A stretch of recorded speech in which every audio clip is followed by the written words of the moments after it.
Hello and welcome to sports. We'll begin with the Nigeria Professional Football League, of course, NPFL, MFM, that's Mountain of Fire Football Club of Nigeria, played at a good 1-1 draw with Enugu Rangers yesterday.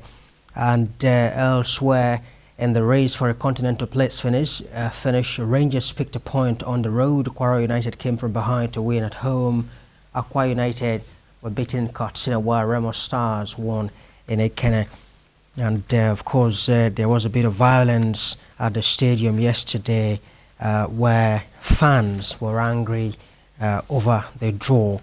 Well, let's bring in Fisayo to talk more about what does appear to be some sort of ugly side now in the Nigerian Professional Football League side.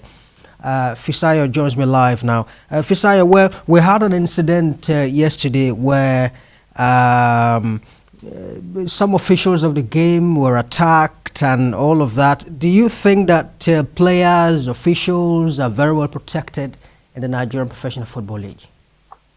Yeah, good afternoon. Sadly, of all the events that headlined Match Day 26, there were a couple of issues, such as the one you've mentioned, especially the one involving MFM and Rangers in Lagos.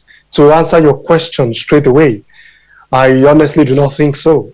But we can easily say it's a microcosm of the state of the nation, where anyone cannot beat his chest that is safe at every point in time. Same thing goes for our stadiums.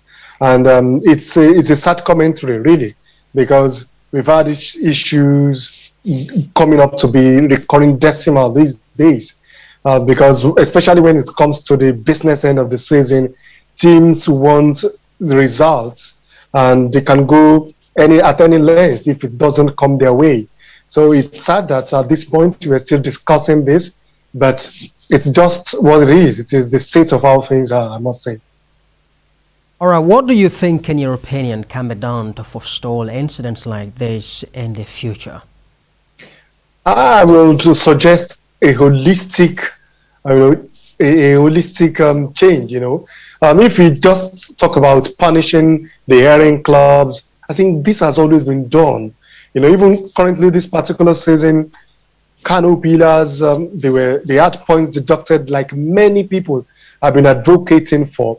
But I'm always for preventing these kind of things to happen. And if you are going to prevent it and bring a lasting solution, it has to be holistic. What do I mean by holistic? We have to start, number one, from the fan education aspect. What has struck me over the years in Nigerian football is that an average fan that goes to the stadium, once the game ends, they want to go to the field of play. They don't want to go home directly. We have to stop that culture. Watch a game and go back to your homes. That we have to start in that way. So in cases where results do not go the way the home teams want desperately, some of those fans that want to get to the field of play first do some other things. Like I saw one of the footage from the MFM game. I think it was basically one of the fans, one of the associated to the clubs, the associated to the club at this point, that went to take the bull by the horn and assaulted the referee before everything degenerated into a mess. So we have to start the fans' education, watch game peacefully, and whoever wins, go back home. If you want to meet the players, clubs can always find a venue for that to happen much later. All right, Fisayo, thank you very much indeed for sharing your thoughts with us.